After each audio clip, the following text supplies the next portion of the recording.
Now it's time for Whispers, your number one source for all things paranormal, with your hosts, Jordan Klein and Nick Queen, and produced by the lovely Lola Miller. Whispers is brought to you by West Virginia Penitentiary Tours. At the West Virginia State Penitentiary in Moundsville, unforgettable, historical, educational. Well, welcome everybody to Hello. Whispers. I can't get the thing to open, so we are here, and Nick is at Market House Grill. Are you there, Nick? I'm here. Well, good. I was waiting for the music. I was like, I know, ready? I know. And like, oh, well, that's okay. I was talking. Oh, here we go. There we go. This is a little, the heat is on. Yeah, I was going to say, I didn't know that outside. song. Yeah. The heat, unfortunately, isn't on too much outside, but it's sad. Jordan called me earlier. He's not going to be here, of course, today, but he dropped off something to me. He's like, oh, don't worry, it's warm outside. And I walk outside, and I'm like, man, our concept of warm has just got totally messed up at this point. Like, it's not warm, it's wet. Well, but it is better than it was a week ago. You have to give it that. Amen to that. Yeah. I didn't think it was ever going to stop snowing. Oh, I know. Well, it hasn't stopped yet. We're supposed to get a little bit more. A little bit. Yeah. I can handle a little bit as long as it goes away, like as soon as it's... I finally got my other car shoveled out. Did you? Yeah, I was waiting for it to warm up because it just spins if it tries. It's got rear-wheel drive. Oh. So today I went and just pushed all the snow off of it because it was melted enough to where I could just push it off, you know. Yeah. So it finally moved. I was like, yay. Well, I think we can finally get in our back gate, too. It was like ice shut from, dripping from icicles and things. Uh-huh. It was really, you couldn't move it. So we put some chemicals on it, and hopefully it's open now. I wanted to ask you, Nick. Sure. Have you seen the new show on Fox, Past Life? I heard about it. I never. It wasn't something that really interested me, but I heard it was good. Have you watched it? Yes, I have. I was going to say, it's right down your alley. Do you like it? Yes, I do. And cool. So I would like to know if you could find us a guest that knows something about past life regression. I, actually have a couple of people in my list that I was going to be calling. I will do that for you. Great, because I think that would be really interesting. And I was just telling Dougie, when Amanda DeShong aligned my chakras one time, she said that she had a flash of me like in a very fancy 20s, 30s kind of dress coming down this grand staircase. And she said, have you thought about past lives? And so that really intrigued me. And I thought, boy, that would be kind of cool, if we could find somebody that would be on and perhaps give us some insight into this stuff. Although I told Doug, if I find out, if they would regress me or however you do that I was really rich in another lifetime. You'd be really upset. Yes, I would. Why didn't I invest? No. Leave it in my name. See, have you ever watched the movie Defending Your Life? No. With Albert Brooks? You know who Albert Brooks is, though, right? Yeah. It's one. See, I'm never really into the past life. I don't really. Yeah. I think one time and that's it. But this movie's about he dies, and in his life he's really just kind of crappy life. He's timid. He doesn't want to do anything. Yeah. And he dies and meets this woman that's really like brave. And you can kind of you have to defend what you did in your life to move on to the next one. So, and there's all these different, kind of like you can go and see what your life looked like in your other lives and stuff. And so he goes in and he's like, oh, I'll do it. And he goes through his first life and it's him running away from like a tiger, and another life him running away from a knight. Wow. And it's just constantly him running from everything. Of course, he takes a peek at the woman's, and she's Joan of Arc and all these other things, And, of course, it's I love Albert Brooks. And, of course, you see him defending his life and about why he didn't go try to get a raise, why he didn't do this. And, of course, the woman dies running in to try to save the cat for her kids, I mean, it's kind of funny. I mean, it's you would enjoy it, I think. Oh, I'm going to have to check that out because, that sounds like it's right down my alley. Oh, I love Albert Brooks. He's one of the funniest people out there. So, but yeah, I think you're really going to enjoy today's show, Lola. I was talking to the guy yesterday, and he's a very you'll love the place he lives. You'll love his attitude and everything. I think I was like, man, Lola's going to like this guy. Cool. I think he's married though, but he might wear cowboy boots, so you never know. So always looking out for me, Nick. We've got a list and we just keep going down it. That's why all the people we've had lately are men. But he's really going to be. I think you're going to like him. Okay, good. Well, you talk to the people there at Market House. Are there? Well, yeah. Well, I was wanting to go in and tell about what we're. Of course, I'm at the Market House Grill. Well, while you're doing that, I'm going to get our guest on the phone. Awesome. Well, we are at the Market House Grill. I do want to introduce Evan, who's come out with me. Jordan is taking a class for the next couple of weeks, so he won't be here. So I don't get to mock him. So I get to mock Evan. Evan, are you there? Yeah, I'm here. How you guys doing tonight? So and we're over here at the Market House. Hi, Barry. We'll be here this week, and then next week we'll be back at the studio. Yeah, good. But this week you can come out and see us. We'll be here till 7:15 tonight. There's a basketball game on afterwards. I haven't got a clue. I had it written down, but I left it at the house. But I'm sure it's going to be a great game. But right now at the Market House, you can get the Whispers Monday special. Have $1 domestics. And get a pound of wings, and the wings are awesome. I personally recommend the plum blue. It's good. And a bucket of beer, which is, I believe, 4 beers. I can check with JT for that for $10. So come out and get that stuff. Eat up. It's kind of a dreary day outside. Why not come inside? So into the Market House. They got some of the Olympic stuff on the TV. Of course, we're here. It's going to be a lot of fun. So, Evan, now this weekend you paid off your bet, and I need to get the pictures online. So we're at church. I'm getting everything set up because I do the media there.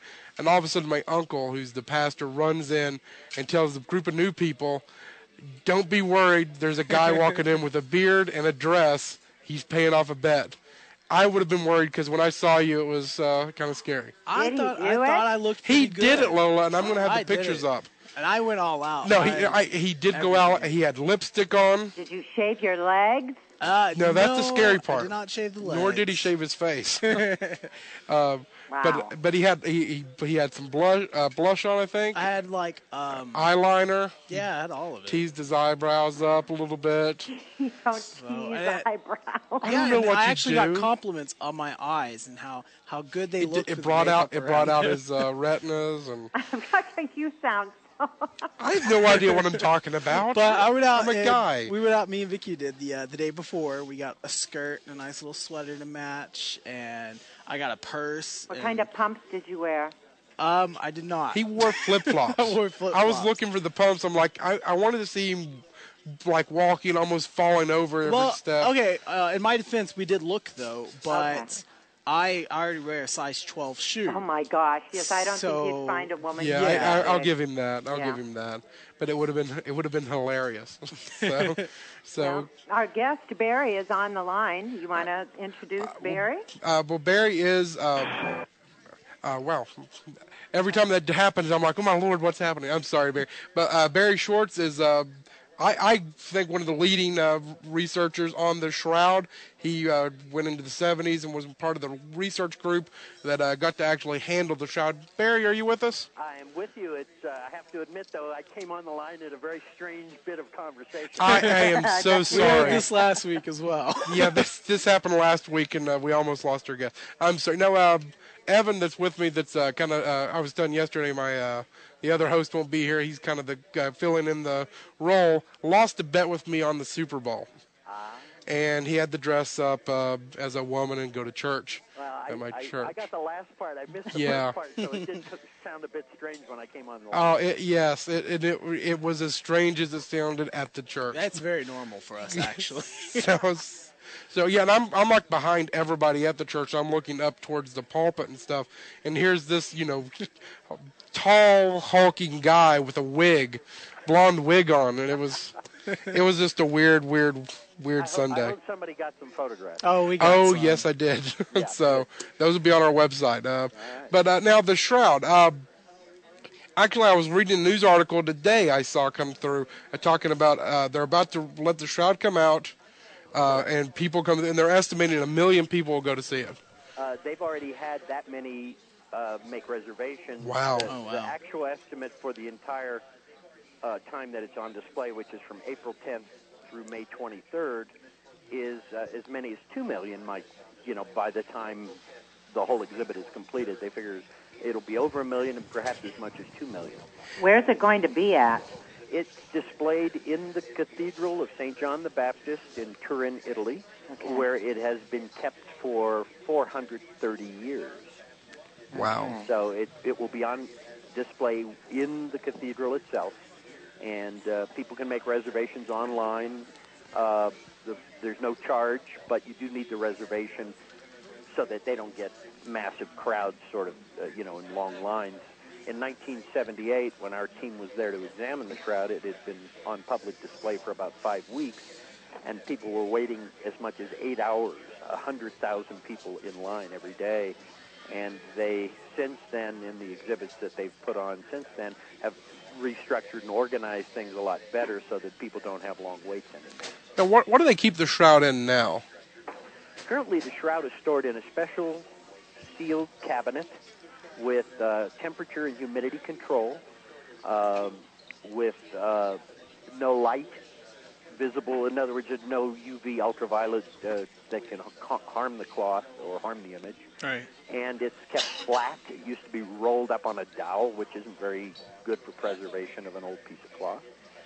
So now it's stored in a cabinet very similar, actually, to the Declaration of Independence, with an argon-nitrogen atmosphere to keep the polluted air of Turin out, and temperature, humidity controlled. So it's now properly preserved so that it should last a long time. Now, when you went to go look at it, what year was that again? Our team was given the opportunity to examine it in 1978. We were the first ever in the history of the shroud scientific team given permission to do a thorough, non-destructive examination of the cloth, which we did over a period of 5 days and nights, non-stop, in October of 1978. Now, when they were there, I know you were the photographer. I was one of the photographers. One of the photographers, okay.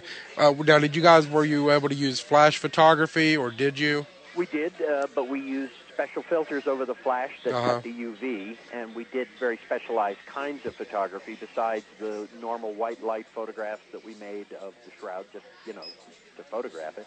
We also did ultraviolet fluorescence photography. We did infrared thermal imaging. So we took with us all the kinds of tests that are typically performed on works of art because, I might mention right up front here that I'm Jewish. So I wasn't very interested in this, and I thought, well, it's probably a fake or a painting. And so we took with us, because that was, our purpose was to determine how the image was formed on the cloth. We weren't there to prove it's Jesus or not Jesus. We weren't there for any kind of religious purposes. We were there to examine an old piece of linen that bears an image, front and back, of a man who's been scourged, beaten, speared, crucified, and crowned with a cap or crown of thorns, and all the forensics are absolutely correct. Really? Wow. See, I have always wondered about that, and especially with back when it was first discovered, so to speak. I kept trying to think, well, how could they actually fake something like this? And then didn't they do carbon testing on the cloth? And let me address the faking it first. Okay. Our team included scientists from Los Alamos National Laboratory, Sandia Laboratory, the Jet Propulsion Laboratory, NASA's JPL, including our head imaging guy was in charge of imaging on Voyager, Viking, Mariner, Galileo, all those near-Earth, solar system probes. So we, when people say, oh, it's got to be a painting, how long do you think it would have taken 24 scientists of that caliber to determine if this was painted or not? Yeah.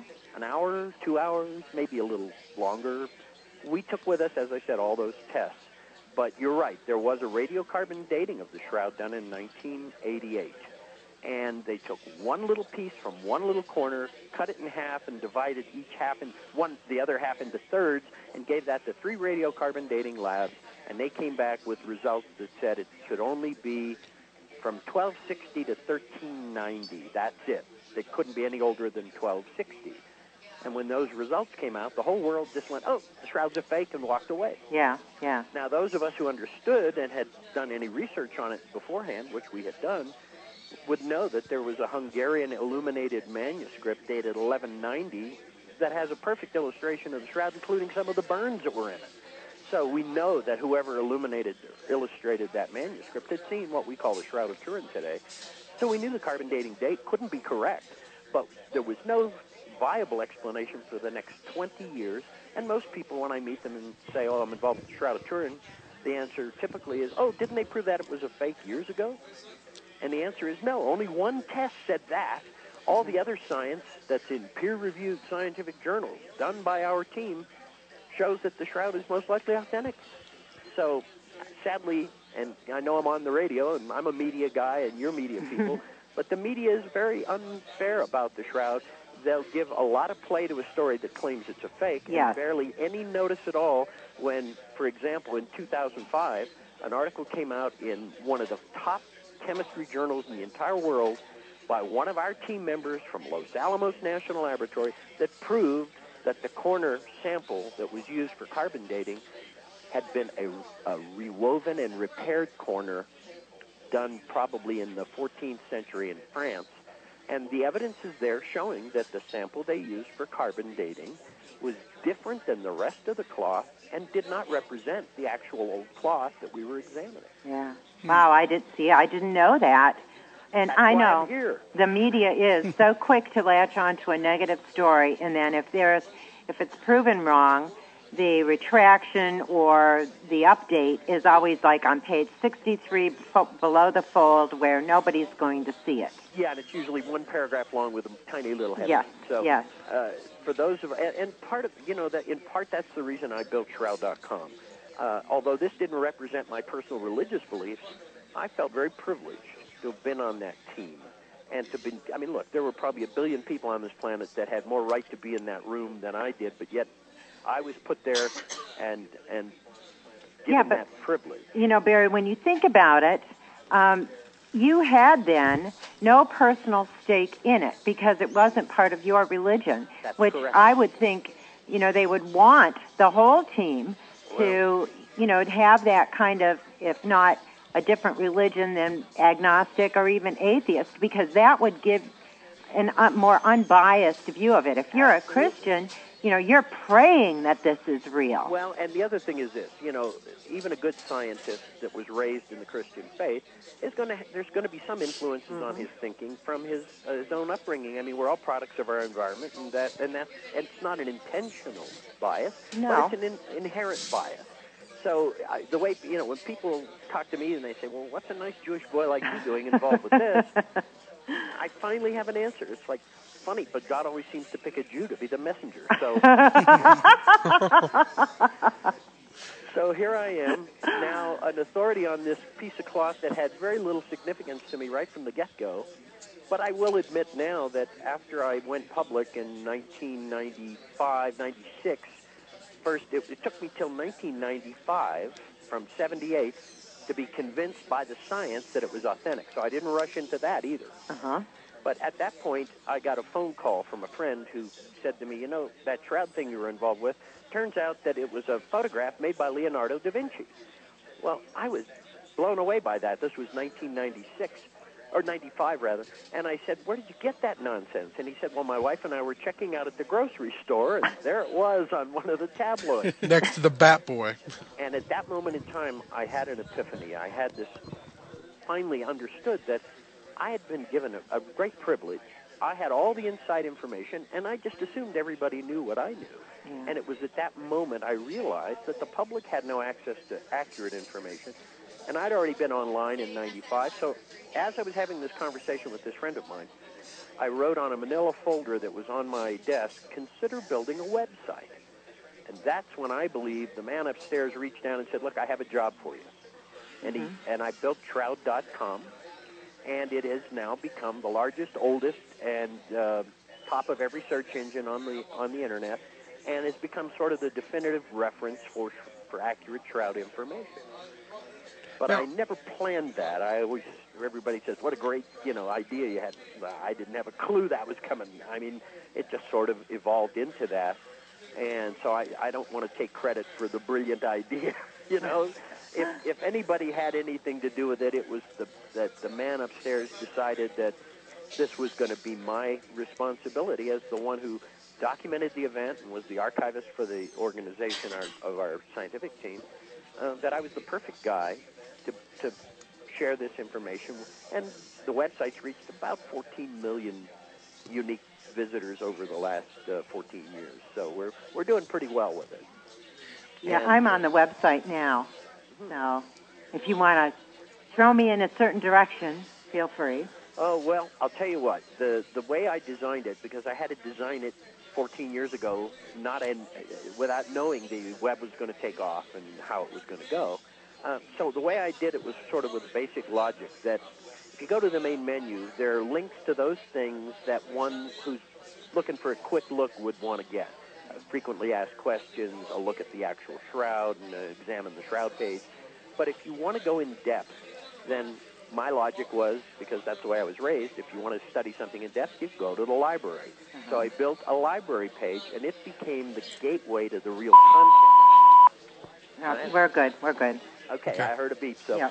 But anyway, the library page became the gateway to all the content of the website, and the library page serves as sort of a site map. It's not the complete website, but it's all the heavy content of the website is listed from and linked from the library page, so you can find everything there. Also, there's a search engine that's on the main menu page and the library page, so you can search within the website on any terms or terminologies, and you should be able to find lots of links to the things that you're looking for. Now, go ahead, Nick. That's okay. Something I was reading about earlier, and we're going to need to take a quick break, but I want to go into this when we come back.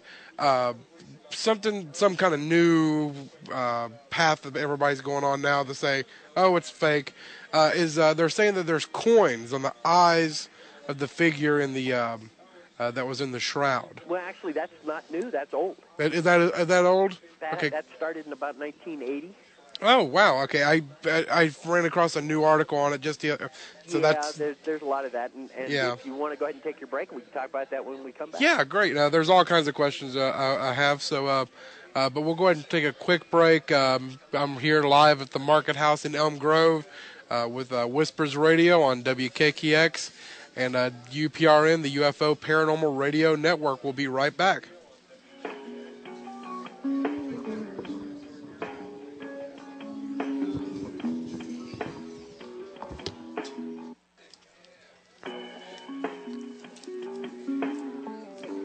And welcome back to Whispers on WKKX and UPRN, UFO Paranormal Radio Network. I'm at the Market House, enjoying myself a Dr. Pepper, taking in the sceneries.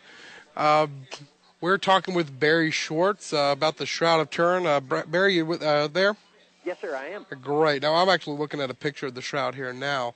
What I was reading about was somebody had been saying that the coins on the eyes were from a later date, so it couldn't have been from the date of the time of Jesus. Well, it's interesting because the coins were originally identified as leptons from the first century. They would have been the correct time. The problem with the coins is they're only visible on the photographs of the shroud that were made in 1931. They're not really coin inscriptions, but noise that has myriads of little shapes and basically can be construed to be anything you want. Yeah, and I think that's what this, the one because I saw the ones that were from the first century, and they were saying, well, the squiggles are this way, so it's this. You know what? This one said they were this way, so it has to be this. Here's the bottom line. Yeah. 2 reasons why I don't believe there are coin inscriptions on the shroud. The first being the most important. Don Lynn, the man I mentioned earlier from the Jet Propulsion Labs, who's truly the top-notch imaging expert on our team, we knew of this, so we made photographs of the eyes. Don studied them carefully at JPL, determined that the weave of the cloth is too coarse to resolve the inscription on a coin no larger than your thumbnail. Now, were you guys looking for that at the time? Well, we weren't looking for it, but we did make good close-ups of the eyes, so we used those photographs as a reference to try and determine whether there was something there. Don put it in imaging terms. He said the pixel size is too large to resolve something that small. And if you just take any coin out of your pocket and look at how tiny the inscriptions are on these coins, you'll understand that the weave of the cloth is larger than that, so there's no physical way to properly resolve it. So that's the first reason, because the real experts, imaging experts, have said that's not possible. Second reason why I know that it certainly wouldn't be a lepton coin anyway, which is the one that was identified by the pro-shroud, pro-coin people. Mm-hmm. Understand this. This group of men surrounding Jesus and Jesus himself are all Jews.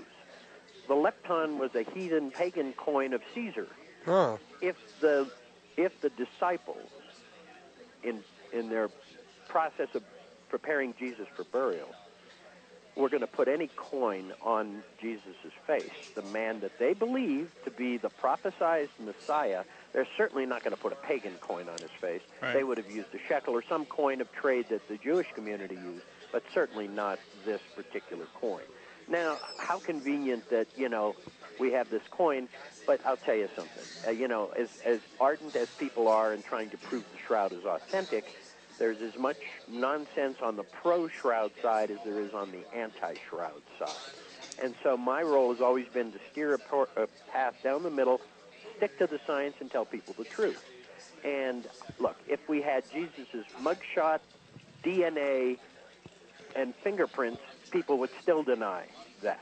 Well, what's some of the more, out there kind of theories that you've ran across? I mean, because you must have been hearing these, almost 3 or 4 new ones a year, if not more, since you... Probably the most ludicrous is that Leonardo da Vinci did it with the camera obscura. First of all, there's an article on my website that I wrote and presented in 2000 at one of the scientific conferences that compared this result that this South African gentleman created an image with a camera obscura, but he never put his side by side with a shroud image and compared the two. So I did that in my article and proved, thanks to his excellent work of creating an image with these old raw materials, that what we have on the shroud wasn't made that way at all. He provided the best evidence for it. But here's the real irony. Leonardo da Vinci was born in the 1400s. The shroud is documented on public display in the 1350s. So Leonardo, this was being displayed 100 years before Leonardo was born. Now, he was a good artist, but he wasn't that good. So as far as I'm concerned, this is the most ludicrous thing, and it still has legs, and, there's documentaries that are produced to prove this point that Leonardo did it and all this. But here's the real rub. Anybody who knows anything about the old-style analog photography knows that film and photographic paper have one ingredient critical for a light-sensitive emulsion, and that's silver. Well, because there was a thought at one point that the shroud was damaged by molten silver in the casket it had been stored in, we were looking for silver on the shroud using something called pyrolysis mass spectrometry. It was sensitive enough to detect the plastic from the plastic bag the sample had been stored in. No silver found anywhere on the shroud. And remember, silver onto cloth would have embedded itself down into the weave, and we would have found traces of it for certain. No silver on the shroud. The shroud could not have been caused by a photographic emulsion. The image is not that at all.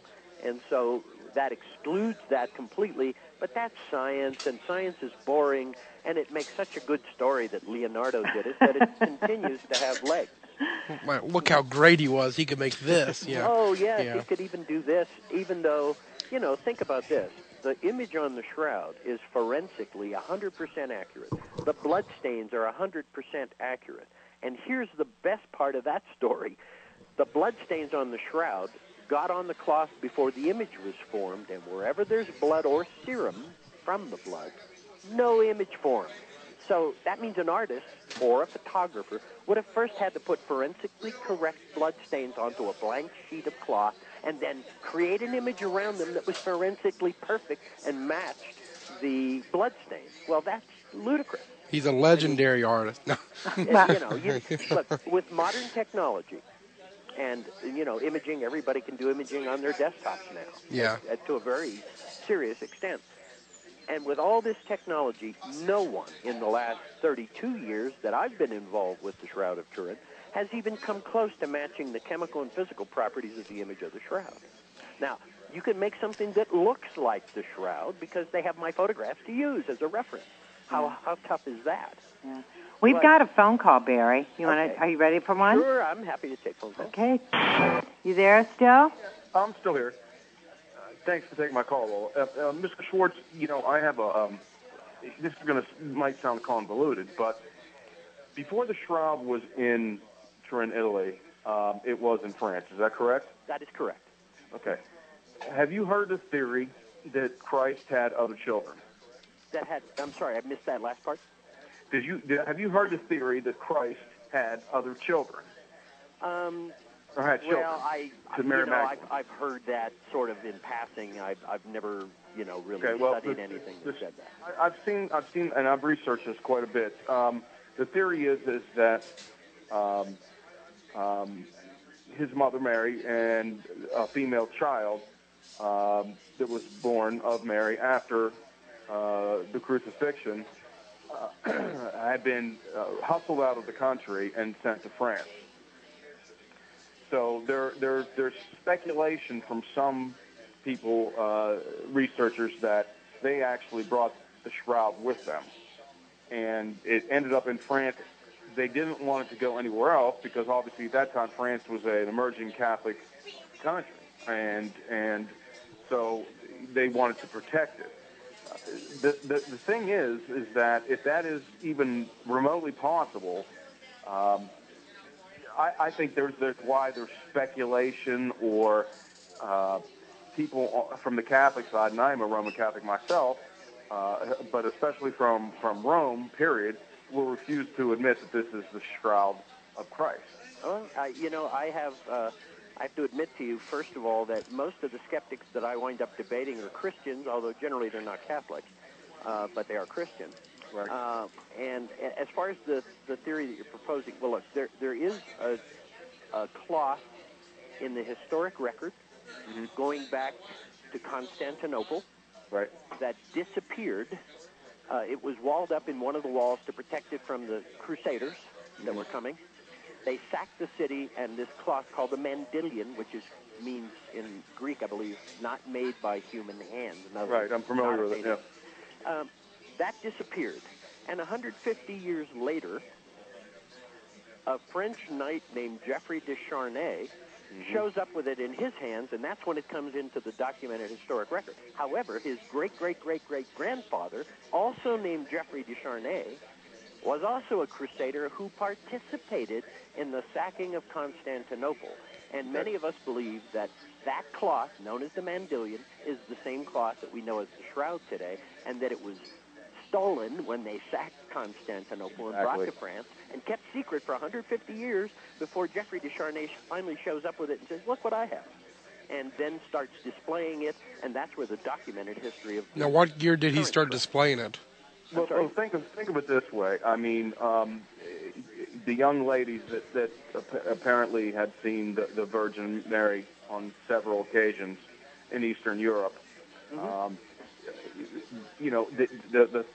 third, I guess, the story of the coming apocalypse, whenever that's going to be, was not allowed by the Pope at the time. I think it was John Paul. That said, we're not going to release this information because you're talking about the Fatima, Portugal. Yeah, exactly. Okay. And we're not going to release this information. So, the Catholic Church is very secretive, and yes, I know. Even though, they well, but here's the point that I want to make relevant to that. Catholic Church never owned the Shroud of Turin until 1985. And how that happened? It was owned by the Savoy family, who were the ruling monarchy of Italy, until they were deposed and were sent to live in Portugal. And but they owned it, and they were the ones. Charles Borromeo brought it from France over the Alps to Turin, where it has remained to this day. So, but it was owned by the Savoy family until King Umberto, the last Duke of Savoy, died in 1983, and 2 years later, when his will was probated, he had left it to the church, basically, specifically to the living Pope. Whoever the Pope is legally the owner. So that's the first time in its documented history the Catholic Church has even owned it. So I'm not sure that your theory holds water just because it wasn't the property of the church. Well, I mean, I'm not saying that it's the time of the discovery of the shroud. It was part of the church, but your historical evaluation is absolutely on spot. I guess part of the problem, or part of the point I'm trying to make, is the fact that, if it were, and if the shroud of Christ, they could prove it, and it would be a boom to Catholicism or to Christianity in general. Well, I'm not sure how they can prove it, because one of the things that I tell people in my lectures and even when I'm on the radio is that, look, science can take us so far. I mean, we've studied this cloth and submitted it to every kind of non-destructive testing that was available to us circa 1978. Okay, we can tell you an awful lot about the cloth, about its chemistry, about its physics, about its properties, but there's no way science can prove who that man is. Let me ask you one last question, because I'm sure there's other callers, and I know you have to go to a basketball game here shortly, but if it was the risen Lord, Jesus Christ, who was both man and God, according to what I've been told my entire life, according to Christian theology, of course. Yes.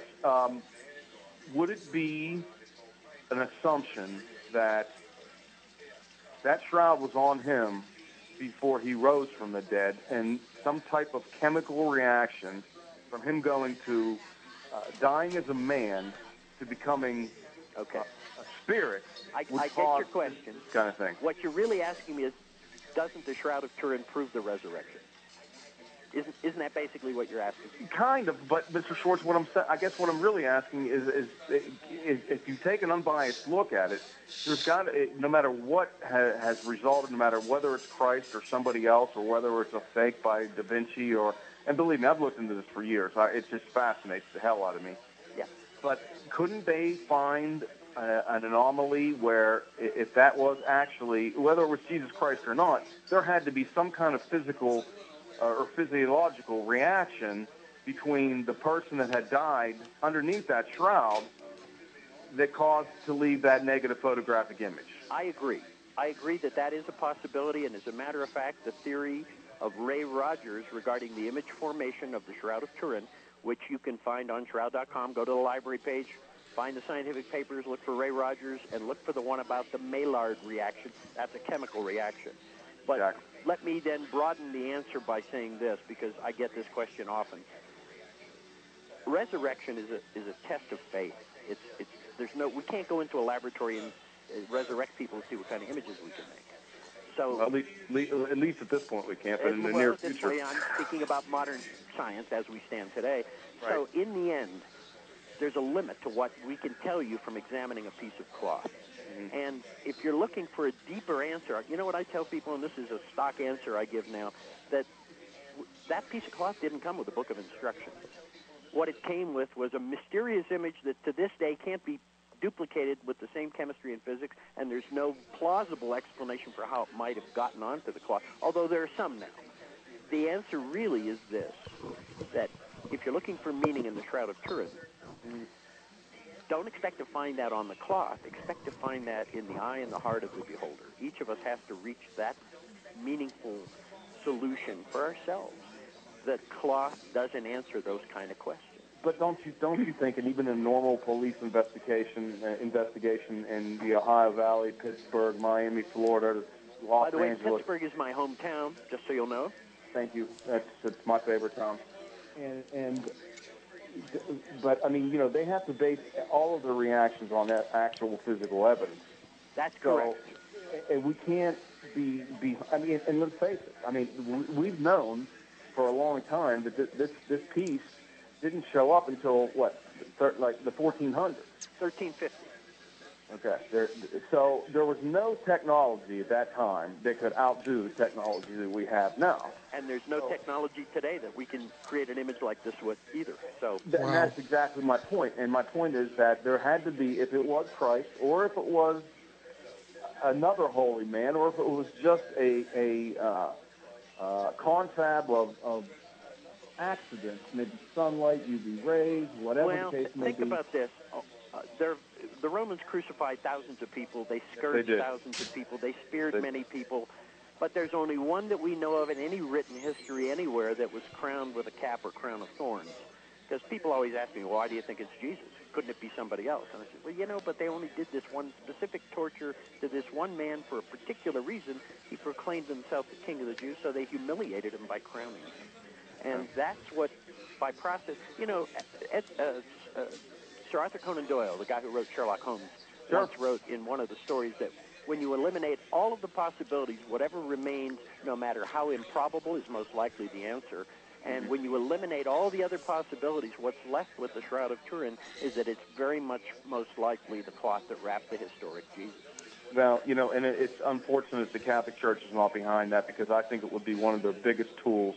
Well, they are to some extent, in order to but, I've met priests who are absolutely skeptical of the Shroud, and I've met others who are absolutely convinced. So, the answer, again, I think becomes less what science can tell us. We've told you almost everything we can tell you about this cloth.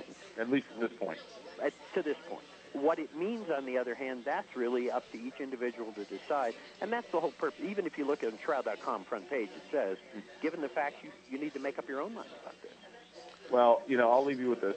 It's my theory is once we advance our abilities as science goes, and the way we're able to analyze things, and with nanotechnology, it's a complete other part of the subject. With nanotechnology now, I mean, these creatures are able to do things that most people don't even understand what nanotechnology even is. Yeah, I'm reasonably familiar with it because I worked as a consultant over at Cedars-Sinai Medical Center and UCLA Medical Center. That's my point being, Mr. Schwartz, is that, in the future, there may be other types of experiments and other types of data testing that's going to be able to say whether or not this was a fake or whether or not it was... We've already proven it's not a fake. All right. That no matter what you hear in the media, media isn't peer-reviewed science. Go to the website, find the articles that our team published in top-notch scientific journals of this planet, and take a look at the evidence itself. And you'll see that we've proven it's not a painting or a photograph. It wasn't manufactured by the hand of a man. It isn't an artistically created image, that it's formed by some interaction between the cloth and the body it's covered. So lastly, again, do you think that it was whatever spawned the image on the shroud was after death? All right. Well, thank you for your call. Tough one to answer.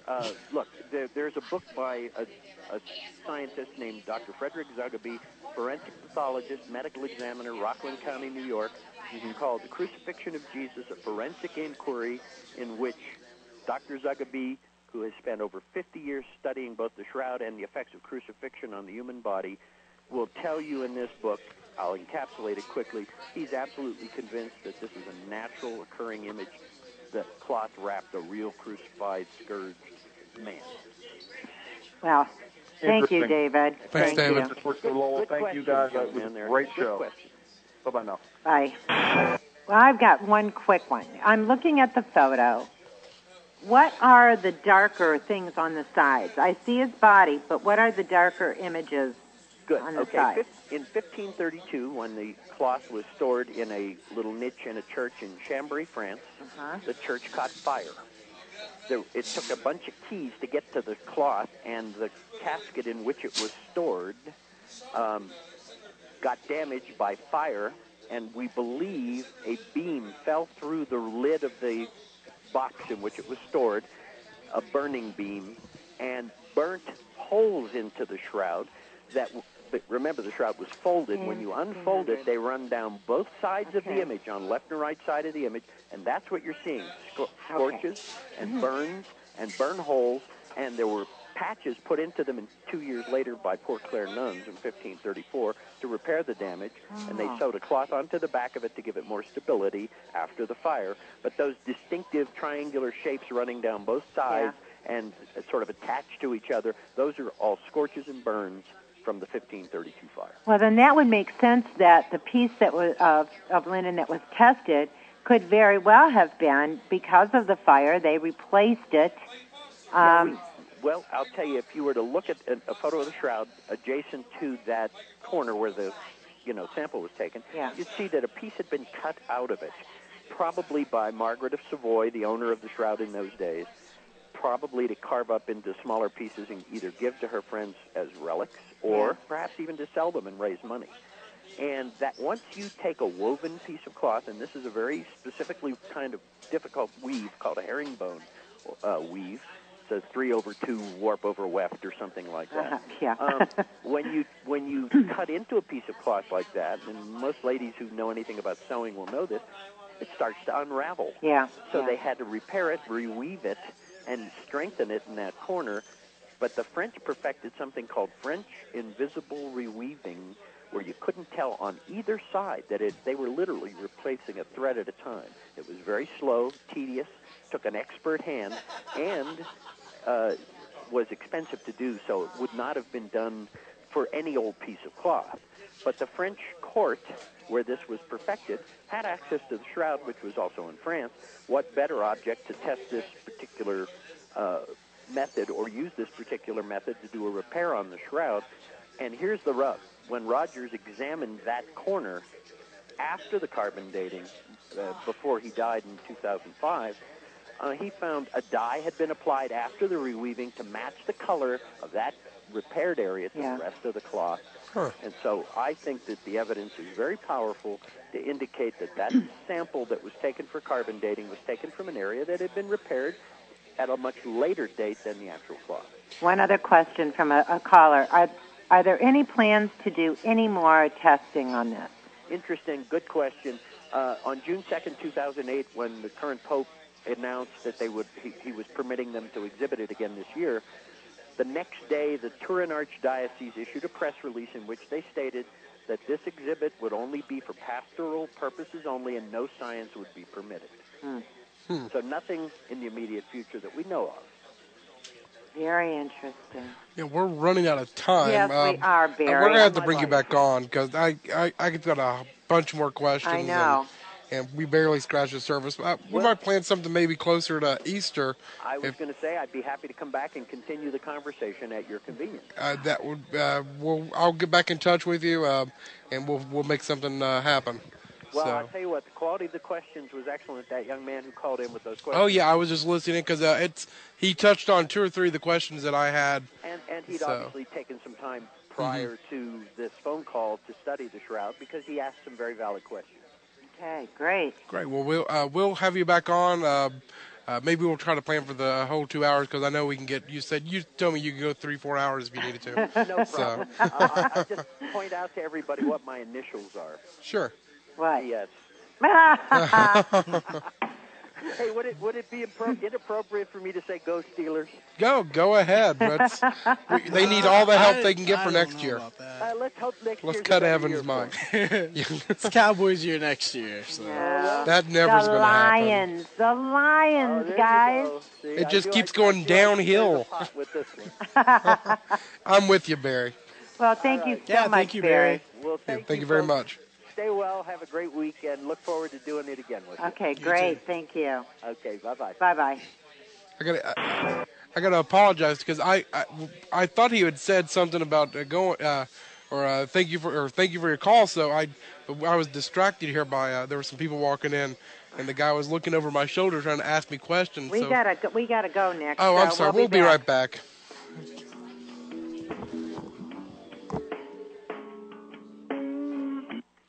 Now it's time for Whispers, your number one source for all things paranormal, with your hosts, Jordan Klein and Nick Queen, and produced by the lovely Lola Miller.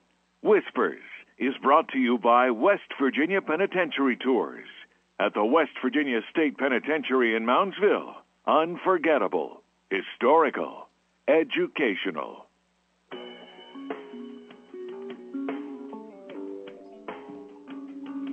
And we're back with Whispers on WKKX, the Valley's Watchdog, and UPRN, the UFO Paranormal Radio Network. I'm Nick Queen. He's Evan Drawn, and Always. she's the lovely Lola Miller. See, you still laugh. That's awesome. So, what do you think about him? I thought you'd like him. Oh, that's just so fascinating to me. Mm-hmm. And I'm glad he explained what those things are down the sides, because it almost looks like it could have been handles or something. Yeah, you know, that's what I thought at first. Yeah, I didn't know what those were. But yeah, how fascinating is that? I think it'd be fun for an Easter show to have him on, maybe for an hour and a half, something like that. Because you could go into so many different questions and everything. Oh, I know. And everybody's always, it's one of those topics that everybody has an opinion on. Well, everyone wants proof in anything. I mean, you start Yeah. talking about UFOs, people want proof. You start talking about ghosts, people want proof. I think it's just humanity. Yeah, but no, it's I was trying to say before we had to go to break, I didn't realize what time it was. I totally got confused over here, but so sorry, David. Sorry, I tried to hang up on you a little early. So, but no, it was a lot of fun. He's got a good sense of humor. So, next week we're gonna be talking with Lynn Kitai. She'll be coming back about the Phoenix Lights. So, oh, yeah, she's a doctor? yeah, she's got a new book coming out, and they've got an event going on. Dr. Lynn Kitai. So I figured you'd. I remember last time you really enjoyed her. So Yeah. So but have you been watching Lost? Yeah. Are you lost yet? Or No, it's starting to make sense a little bit, but I'm still. It's like I know they're going to throw something in there at me. I haven't had a chance to talk to Jordan yet, but well, one of the questions I have is, how everything on that show is never what it appears to be. Yeah. And traditionally, growing up, the bad guys always wear black, the good guys always wear white, and you've got every group of people, the others and the Dharma people, and everybody says, I'm the good guy. Mm-hmm. What if it turns out, although would really be a stretch, but that the man in black, and listen to this, they're combining Man in Black with Locke and coming up with Smoke Monster and Locke. Oh, but I won't call him that. But what if it turns out that he is the good guy? Yeah. Well, I think that's where they're going with it. The thing that threw me for a loop at the end was what her name was alive, or Claire. Claire, yeah. I'm like, where the heck did that come from? I know, because the last time we saw Claire, she was with Christian. Yeah, it's just. And he said he was going to take care of her. Now that illness that they said Saeed has, that's got to be whatever it was that drove the French group and Rousseau insane. That has to be it, because then he said something about his sister, and I had forgotten about Jack's sister was Claire. Yeah. And then they pop up and it's Claire. But there's one of those shows you need to have almost like a guide. Oh, I know. They should have the pop-ups on the bottom of the new shows. Well, you know what though? The bad thing is, because I've been saying that too. Uh-huh. But with the pop-ups, then you're reading instead of watching what's going on. But I love that they run, the previous episode with the pop-ups and then the next new episode. I just hope they keep that up all through this season, because they usually stop it when the spring seasons start and they have something else to fill that time slot. So I'm hoping they won't do that this year, that they'll continue to run them with the pop-up. Maybe they do. Maybe it is pop-ups on the Internet, if you watch them online, but... Figure out something, I don't know. It's just one of those shows. I'm trying to figure out the numbers. Why the numbers? What the numbers have to do with the person? I know it, and you'll notice Kate wasn't up on that ceiling. Really? Yeah, I didn't realize that. There's no. All the numbers are accounted for. But not Kate. Huh. I know, and he touched Kate. Who's that? Jacob. Jacob. Okay, yeah, Jacob. When she was little, Remember when she got caught stealing that lunchbox? Oh, yeah. He touched her on the nose and said, you're not going to do this anymore or something like that. And it's like everybody that he touched had to come back to the island. And yet her name's not up there, and all of the numbers from the lottery thing are accounted for without Kate being included. There's a lot of questions with that. Do you know if Fringe is coming back on? Fringe, yeah. It seems like there hasn't been an episode for that for a while. So I've been kind of waiting for that one because that's another one. That may have gone into hiatus already. I think maybe the last one that was on was the season finale. Huh. Now I know the one show that I don't know if you watched it or not was V. Yeah, that's Did you watch that? Yeah. Yeah, that's coming back in March. March. I'm really looking forward to that. Yeah. And there's also I was reading just the other day, Steven Spielberg is pitching 3 different science fiction shows to come on TV. One of them's kind of like a dinosaur, like a time travel dinosaur kind of show. Yeah. And then what was the other one? I can't remember what the other 2 were, but they're supposed to be maybe ABC was looking for that, so that's something to look forward to in the future. Oh yeah, but then what's ABC going to cancel now? Probably. Every good show ABC has gotten rid of. They make me so angry, and they're putting more reality crap on. Oh, I hate reality stuff. Do too. My wife's been watching that LA Inc. Oh, I'm like, just come on. I mean, it's just so brain dead. And have you seen the Undercover Boss yet, though? I have not. Lisa really wanted to watch that. I think it's really good. I enjoyed that. I've enjoyed the previews just because they're so, like the one guy's. What was the one guy told? He worked at Hooters. Oh, that guy was a jerk. And he said something like, "You're going to have to play my reindeer games to be able to get a day off or something." I'm like, "Oh man, you're not going to have a job." Well, and you know what? They did not fire him. They should have fired him. Well, but they didn't. Just from that, I didn't even watch the show, but just from that right there. Nope. I'm sorry, you're gone. He had to apologize to the girls, and then changes had to be made. Oh, they'll fire him off camera. No, I don't know, because they give it like updates really? A while later, and no, he's no. I think it would help the company, but who knows? I don't know. Now, real quick, we're going to be going to the basketball game. Who's playing? Because I don't have that. I had it written down. Trinity and Wheeling Central. All right, we'll go Wheeling Central. I don't know if I'm allowed to take picks, but yes, we are. Why not? Wheeling Central. I'll go Trinity just to make a bet with you. You want to wear dressing? No. AM 1600. But No. But I do.